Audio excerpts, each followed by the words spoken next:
नमस्कार दोस्तों, आप सबका स्वागत है, अभिनंदन है इस चैनल में। पिछली कक्षा अगर आपने नहीं देखी हो तो डिस्क्रिप्शन में उसका लिंक है, आप कृपया करके उस क्लास को ज़रूर देखिएगा। जो पिछली कक्षा है उस पर हमने पुरातात्विक संस्कृतियों के बारे में पढ़ा था। किसके बारे में? पुरातात्विक संस्कृतियाँ।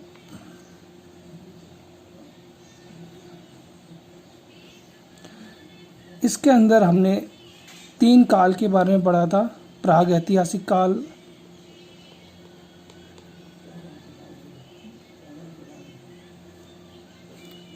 आग ऐतिहासिक काल,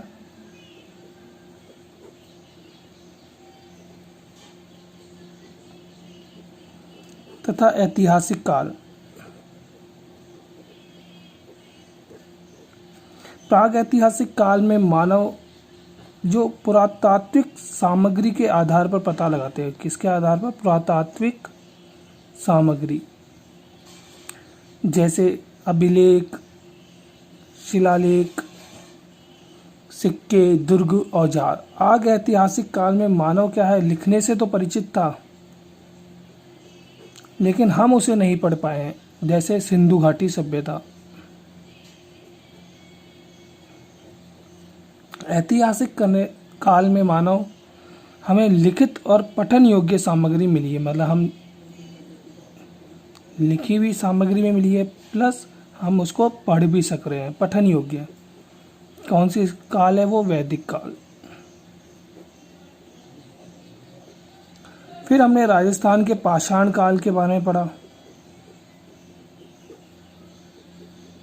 इसमें हमने 3 कालों में पढ़ा, पुरापाषाण, मध्य पाषाण और नवपाषाण काल। फिर हमने सभ्यता पढ़ी। सभ्यता के अंदर हमने हड़प्पा, ये जो सभ्यता है ये राजस्थान के संदर्भ में पढ़ रहे हैं हम। जब हम भारत के बारे में पढ़ेंगे तो हड़प्पा सभ्यता का विस्तार पूर्वक पढ़ेंगे, सिंधु घाटी सभ्यता को विस्तार पूर्वक पढ़ेंगे। फिर हमने राजस्थान की कालीबंगा सभ्यता को विस्तार पूर्वक पढ़ा। सभ्यता से 1 या 2, 3 क्वेश्चन अति महत्वपूर्ण हर बार आते हैं। आज हम आहार सभ्यता, रंगमहल सभ्यता तथा बागौर सभ्यता के बारे में पढ़ेंगे। और अंत में मैं इम्पोर्टेंट की नोट्स आपको बताऊंगा, बहुत ही इम्पोर्टेंट है वो। आप मेरे साथ अंत तक बने रहिए। जो की नोट्स है इसके अंत में मैं आपको बताऊंगा। और वीडियो को प्लीज़ ज़्यादा से ज़्यादा अच्छे लोगों तक पहुंचाइए जो सच में अच्छी चीज़ चाहते हैं। तो हम शुरू करते हैं। आप ध्यान से देखिए, सिर्फ 2 ही बार पढ़ने पे आपको ये सारी चीज़ें याद हो जाएगी। यह विस्तार पूर्वक है। सबसे पहले आहार सभ्यता। आहार सभ्यता उदयपुर की सभ्यता है। इसे ताम्रयुगीन सभ्यता भी कहते हैं। कौन सी? ताम्रयुगीन सभ्यता भी कहते हैं। आहार सभ्यता बनास नदी पर स्थित है। कौन सी नदी पर स्थित है? बनास नदी पर स्थित है। ताम सभ्यता के रूप में यह सभ्यता आयड़ और बेडच नदी के किनारे भी मौजूद है। कहाँ पे है? आयड़ और बेडच नदी के किनारे। तो नदियों में आपको सिर्फ बनास, आयड़ और बेडच नदी पे आहार सभ्यता के बारे में याद करना है। शिलालेख में जो पुराना नाम है वो आहड़ का है, ताम्रवती। बहुत ही इंपॉर्टेंट क्वेश्चन और आया हुआ भी है कि शिलालेखों में आहड़ का पुराना नाम ताम्रवती है। जो 10वीं और 11वीं शताब्दी में इसे आघाटपुर अथवा आघाट दुर्ग से भी जाना जाता है। 10वीं और 11वीं शताब्दी में आहड़ सभ्यता को आघाटपुर अथवा आघाट दुर्ग के नाम से भी जाना जाता है। इसे धूलकोट भी कहते हैं। क्या कहते हैं इसे? धूलकोट भी कहते हैं। इसका जो उत्खनन का कार्य है वो सर्वप्रथम 1953 में अक्षय कीर्ति व्यास ने के नेतृत्व में हुआ था। ऐसे आहार सभ्यता, ऐसे अक्षय कीर्ति व्यास, ऐसे आहार सभ्यता, ऐसे अक्षय कीर्ति व्यास ने 1953 में इसका उत्खनन कार्य किया था। फिर 1953 के बाद, और आहार 3 कौन से सन में याद रखोगे आप? 3 आ रहा है, ए में ए, ऐसे 1953 में 3। 1956 में फिर इसका कार्य हुआ जो श्री रतन चंद्र अग्रवाल की देखरेख में खनन कार्य हुआ। 1953 में तो अक्षय कीर्ति व्यास, 1956 में श्री रतन चंद्र अग्रवाल की देखरेख में खनन कार्य हुआ। लोग जो है लाल व भूरे व काली मिट्टी के बर्तन काम में लेते थे। यह क्वेश्चन हर बार पूछा जाता है कि किस सभ्यता में किस रंग के मिट्टी के बर्तन काम में लिए जाते थे। तो लोग लाल, भूरे व काली मिट्टी के बर्तन इस सभ्यता में उपयोग में लेते थे। अनाज रखने के लिए मृद भांड मिले हैं जिन्हें गोरे व कोट कहा जाता है। क्या कहा जाता है? अनाज रखने वाले स्थान को गोरे व कोट कहा जाता है। पशुपालन अर्थव्यवस्था का मुख्य आधार था। जी हाँ, खेती जो इस सभ्यता की क्या थी? मुख्य आधार थी अर्थव्यवस्था की। यूनानी तांबे की 6 मुद्राएं मिली है जिनमें से 3 मोहरें मिली है। क्या है? 6 मुद्राएं हैं व 3 मोहरें मिली है यूनानी तांबे की। एक मुद्रा पर एक त्रिशूल है तथा दूसरी ओर अपोलो देवता की अंकित है। क्या है? एक ऐसे मुद्रा मिली है, उस पर एक तरफ तो त्रिशूल है तथा दूसरी तरफ क्या है? अपोलो देवता की मूर्ति अंकित है, जो तीर है और तर्कश से युक्त है। क्या है? उनके पास तीर है और एक तर्कश से युक्त है, और उस पर कुछ यूनानी भाषा में लेख लिख रखा है। क्या लिख रखा है? यूनानी भाषा में लेख अंकित है। और 3 मोहरे पर विहत्तम विष, पलितसा तथा तात्य तोमसन अंकित है। 3 मोहरों पर क्या अंकित है? विहत्तम विष, पलितसा तथा तात्य तोमसन अंकित है। आगे हम चलते हैं। मृतकों को कपड़े तथा आभूषणों के साथ गाड़ते थे या दफनाते थे। मृतक जो थे उनको कपड़ों के साथ तथा आभूषणों के साथ किस उसमें हुआ है? ये आहड़ सभ्यता में हुआ है। प्रमुख उद्योग तांबा गलाना एवं उसके उपकरण बनाना था। यहाँ का जो प्रमुख उद्योग था तांबा गलाना एवं उसके उपयोग या उपकरण बनाना था। टेराकोटा में एक वृषभ आकृति मिली है जिसे बनासियन बुल कहा जाता है। तो बनासियन बुल की आकृति कहाँ मिली है? टेराकोटा में है। किस सभ्यता में मिली है? तो आहड़ सभ्यता में मिली है। इस सभ्यता का जो काल है वो 4000 वर्ष प्राचीन है। कब है? 4000 वर्ष प्राचीन है। गोपीनाथ शर्मा ने आहड़ सभ्यता का काल 1900 ईसा पूर्व से 1200 ईसा पूर्व माना है। तो किसने माना है 1900 ईसा पूर्व से 1200 ईसा पूर्व? गोपीनाथ शर्मा ने। मकानों की जो नींव थी वो पत्थरों से बनी होती थी तथा उनकी ईंटें, जो दीवारें हैं वो किससे? ईंटों से या मिट्टी की ईंटों से बनी होती थी। आहड़ सभ्यता में जो मकान की नींव है जो पत्थरों से बनी होती थी और जो दीवारें हैं मिट्टी की ईंटों से या ईंटों से बनी होती थी। मकानों में 4 से 6 बड़े चूल्हे मिलने के प्रमाण मिले हैं, जिसके हम यह पता लगाते हैं यहाँ वृहद परिवार तथा सामूहिक भोजन बनाने की व्यवस्था पर प्रकाश पड़ता है। 4 से 6 चूल्हे एक ही घर में देखने को मिलते हैं, जिससे यह अनुमान लगाया जाता है कि एक ही परिवार में बहुत सारे लोग रहते थे तथा वहाँ सामूहिक भोजन बनता था। तो मैं आपसे अनुग्रह करूँगा कि सब साथ रहिए, एक साथ रहिए। राजसमंद जिले में स्थित गिलुंड आहड़ समान संस्कृति मिली है। राजसमंद जिले में एक गिलुंड नामक जगह है जहाँ पर आहड़ के ही समान संस्कृति मिली है। आहड़ में पक्की ईंटों का उपयोग तो कम हुआ है, मतलब ना के बराबर हुआ है, लेकिन गिलुंड में पक्की ईंटों का उपयोग प्रचुर मात्रा में हुआ है, अधिक उपयोग हुआ है। एक उत्खनन कार्य और हुआ था, वो सन 1961-62 में हुआ। वह किसने किया था? डॉक्टर HD सांकलिया ने किया था तथा इनके और सहयोगी थे, वह थे डेक्कन कॉलेज पूना के, ऑस्ट्रेलिया के, राजस्थान के तथा मेलबोर्न के सभी पुरातात्विक जो ज्ञाता थे, श्रोता थे, उनके उत्खनन कार्य इन्होंने आहड़ सभ्यता का किया है। तो इस प्रकार आपने देखा ये आहड़ सभ्यता समाप्त हुई है। बहुत ही इंपॉर्टेंट मैंने कीवर्ड्स आपको लिखवाए हैं। अंत में मैं आपको इसकी समरी भी बताऊंगा, तो यह याद करने से आपके 90% तक तो हर क्वेश्चन आपके अटेम्प्ट होंगे। तो मैं चाहता हूं आप कोई भी चीज़ पढ़ो, ऐसी पढ़ो कि हम उसमें से एक क्वेश्चन भी ना छोड़े। आगे हम बात करेंगे रंग महल सभ्यता के बारे में। रंग महल सभ्यता हनुमानगढ़। हनुमानगढ़ का क्षेत्र सूरतगढ़ में रंग महल, बड़ोपल, मुंडा और डाबोरी ये सब हनुमानगढ़ के क्षेत्र में है। इस क्षेत्र में रंग महल का टीला सबसे ऊंचा था। तो कौन सा टीला रंग महल में सबसे ऊंचा था? रंग महल का ही टीला सबसे ऊंचा था। इसके जो कार्य हुआ था 1952 और 1954 के बीच में पुरातात्विक शास्त्री हन्ना राय ने व होलगर व के एरिक्सन के नेतृत्व में खुदाई का कार्य हुआ। 1952-54 के बीच में हन्ना राइड व होलगर तथा के एरिक्सन के नेतृत्व में खुदाई का कार्य हुआ था। इसमें जो प्रस्तर युगीन एवं धातु युगीन संस्कृति के अवशेष मिले हैं। बहुत इंपॉर्टेंट क्वेश्चन बन सकता है कि प्रस्तर युगीन और धातु युगीन संस्कृति के अवशेष कौन सी सभ्यता मिले हैं, तो रंगमहल सभ्यता में मिले हैं। रंगमहल में बसने वाली बस्तियों के 3 बार बसने और उजड़ने के संकेत भी मिले हैं।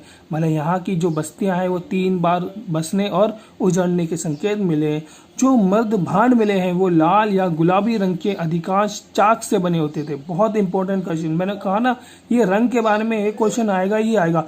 मर्द भांड में लाल या गुलाबी रंग के अधिकांश बर्तन मिले हैं जो चाक से बने होते थे। मकानों का निर्माण ईंटों के द्वारा होता था। किसके द्वारा होता था? ईंटों के द्वारा।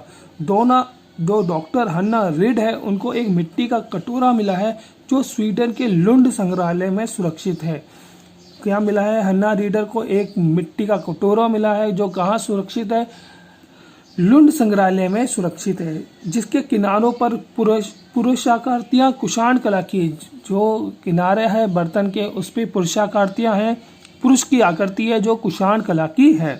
रंगमहल से प्राप्त मर्द फलकों में लिंगोद्भव, शिव पार्वती, चक्र पुरुष, अजैकपाद आदि फलक भी भारतीय माटी शिल्प की अनुपम कृतियां हैं। तो ये अलग से अनुपम कृतियां मिली है हमें। आगे हम चलते हैं। आगे आप देखिए, जो मिट्टी की प्रतिमा पर गुप्तकालीन ब्रह्मलिपि में यशोदा कृति का अंकन इस क्षेत्र का प्राचीनतम अभिलेख का उदाहरण है। बहुत इंपॉर्टेंट क्वेश्चन। रंगमहल का जो प्राचीनतम अभिलेख का उदाहरण है वो क्या है? यशोदा कृति है। क्या है? यशोदा कृति। किस काल की है? गुप्तकालीन। और किस लिपि में है? ब्रह्मलिपि में है। एक नेक्स्ट पढ़ेंगे हम, गोवर्धन धर मण फलक में मुकुटधारी कृष्ण ने हथेली पर गोवर्धन पर्वत उठा रखा है। तो जो कृष्ण की जो लीलाएं हैं, जो गोवर्धन पर्वत उठा रखा है, वह रंगमहल में ही सभ्यता में है। मथुरा और गांधार शैलियों के समन्वय से बनी माटी की मूर्ति भी कृष्ण लीला का राजस्थान में गुप्त काल का उदाहरण है। तो मथुरा और गांधार दोनों की शैलियों से मिलकर माटी की मूर्ति भी कृष्ण लीला का, कृष्ण भगवान की राजस्थान में गुप्त कला का उदाहरण है। बोलिए हारे के सहारे की जय। आगे हम चलते हैं। कुषाण कालीन 105 तांबे की मुद्राएं मिली है। कुषाण कालीन की 105 तांबे की मुद्राएं मिली है, जिनमें कुछ पंचमार्क हैं और 2 कांसे की सीलें हैं जिन पर ब्रह्मलिपि में नाम अंकित है। एक दान लीला मर्द फलक पर कृष्ण को घुटने तक धोती पहने तथा गोपी को रोमन शैली का स्कर्ट पहने अंकित किया गया है। तो क्वेश्चन बन सकता है, रोमन शैली में गोपी को स्कर्ट पहने का अंकन किस सभ्यता में है? तो वह है रंगमहल सभ्यता। एक बार आपसे फिर कहना चाहूँगा, इस चैनल को ज़्यादा से ज़्यादा लाइक सब्सक्राइब कीजिए, अच्छे लोगों तक पहुँचाइए, जिससे कम समय में अच्छा ज्ञान सबके पास पहुँच सके और निःशुल्क पहुँच सके। आगे हम पढ़ेंगे बागौर सभ्यता के बारे में। बागौर सभ्यता भीलवाड़ा। बागौर सभ्यता भीलवाड़ा जो कोठारी नदी के किनारे स्थित है। कौन सी नदी के किनारे? कोठारी नदी के किनारे स्थित है। सन 1967 और 68 में डॉक्टर वीरेंद्र नाथ मिश्र ने, डॉक्टर LS लेशनिक ने तथा नेतृत्व में खुदाई की। तो बै से बागौर में से बै हटा देंगे, आका ये तो वीरेंद्र नाथ मिश्र आप याद रख सकते हैं। डॉक्टर वीरेंद्र नाथ मिश्र ने, डॉक्टर LS लेशनिक ने नेतृत्व में खुदाई कार्य हुआ। जो ये काल है ये 3000 ईसा पूर्व से 500 ईसा पूर्व का काल है। 3000 ईसा पूर्व से 500 ईसा पूर्व का काल बागौर सभ्यता का काल है। इसमें जो निवासी है वह कृषि पशुपालन तथा आखेट करते थे। निवासी क्या करते थे? कृषि करते थे, पशुपालन करते थे तथा आखेट करते थे। तांबे के 5 उपकरण मिले हैं, जिनमें एक सुई मिली है जिसकी जो लंबाई है वो 10.5 सेंटीमीटर है। एक सुई मिली है जिसकी लंबाई 10.5 सेंटीमीटर वाली सुई मिली है। बागौर से कृषि एवं पशुपालन के प्राचीनतम साक्ष्य प्राप्त हुए। यह क्वेश्चन आया हुआ है कि कृषि एवं पशुपालन के प्राचीनतम साक्ष्य किस सभ्यता से हुए हैं? तो वह है बागौर सभ्यता। बर्तन में लोटे, थाली, कटोरे, बोतल आदि मिले हैं। हथौड़े, गोफन की गोलियां, चपटी व गोले, शिलाएं, छेद वाले पत्थर, कंकाल पर ईंटों की दीवार, जो समाधि के साक्ष्य भी आदि भी मिलते हैं। तो अभी आप जाइएगा मत, अभी अपनी सभ्यता समाप्त नहीं हुई है। अब आपके लिए एक महत्वपूर्ण बिंदु जो इन सब तीनों सभ्यता की समरी है वो मैं लेकर प्रस्तुत होता हूँ। रुकिए आप और वीडियो को अंत तक देखिए। तो चलते हैं हमारे आखिरी पड़ाव तक, वह है आहार सभ्यता, रंगमहल सभ्यता और बागौर सभ्यता के महत्वपूर्ण बिंदु। सबसे पहले आहड़ सभ्यता में आयड़ बेडच नदी के किनारे और बनास नदी के किनारे 1953-54 में अक्षय कीर्ति व्यास और आरसी अग्रवाल और वीएन मिश्र के द्वारा क्या किया गया उत्खनन कार्य 1961 और 62 में एचडी सांकलिया के द्वारा किया गया था। इसे तामवती आघाटपुर आघाट दुर्ग के नाम से भी जाना जाता है। लाल भूरे और काले मिट्टी के बर्तन का उपयोग होता है। अनाज रखने के लिए जो मर्द भांड मिले हैं उसे गोरे व कोट कहते हैं। टेराकोटा में एक विषव आकृति मिली जिसे बनासियन बुल कहा जाता है। 4 से 6 चूल्हे बने हैं जिसे वृहद परिवार और सामूहिक भोजन होने के प्रमाण मिलते हैं। राजसमंद जिले में गिलुण की जगह जो जगह है वहाँ पे भी आहड़ के समान सभ्यता का पता लगता है। इसका जो सभ्यता का समृद्ध काल है वो 1900 ईसा पूर्व से 1200 ईसा पूर्व का है। यह जो सभ्यता है वो 4000 वर्ष प्राचीन है। तो वीडियो अगर अच्छा लग रहा हो तो प्लीज़ लाइक, कमेंट और शेयर और सब्सक्राइब कीजिए। रंग महल के बारे में बात करते हैं। रंग महल का टीला सबसे ऊंचा है। 1952 और 1954 में हन्ना राइड व होलगर व के एरिक्सन ने उत्खनन कार्य किया था। इसे पत्थर युगीन तथा धातु युगीन संस्कृति भी कहते हैं। मिट्टी का कटोरा मिला था किसे हन्ना राइड को, जो लुंड संग्रहालय में स्थित है। कुषाण कालीन के 105 तांबे के सिक्के मिले हैं। कृष्ण को धोती तथा गोपी को रोमन शैली में स्कर्ट पहने हुए अंकित किया हुआ है। गुप्त कालीन ब्रह्मलिपि में यशोदा कृति का अंकन अधिक प्राचीन है तथा जो मिट्टी के बर्तन पर लाल या गुलाबी रंग की विशेषता होती है वो किसमें होती है, रंग महल में। अंत में बात करेंगे बागोर में। कोठारी नदी के किनारे यह सभ्यता स्थित है। 1967 और 1968 में डॉक्टर वीरेंद्र नाथ और डॉक्टर एल.एस. लेशनिक ने उत्खनन कार्य किया था। यह सभ्यता 3000 ईसा पूर्व से 500 ईसा पूर्व की है। मानव पशुपालन व कृषि का प्राचीनतम साक्ष्य इस सभ्यता में मिले हैं। सबसे इम्पोर्टेंट है ये क्वेश्चन, पशुपालन व कृषि के प्राचीनतम साक्ष्य मिली है। और एक सुई मिली है जो 10.5 सेंटीमीटर लंबी है। अंत में मैं यही कहना चाहूँगा इस चैनल को आपके माध्यम से कि सही चीज़ सही लोगों तक पहुँचे। जय हिंद, जय भारत, धन्यवाद। वीडियो को लाइक, शेयर, कमेंट, सब्सक्राइब कीजिए।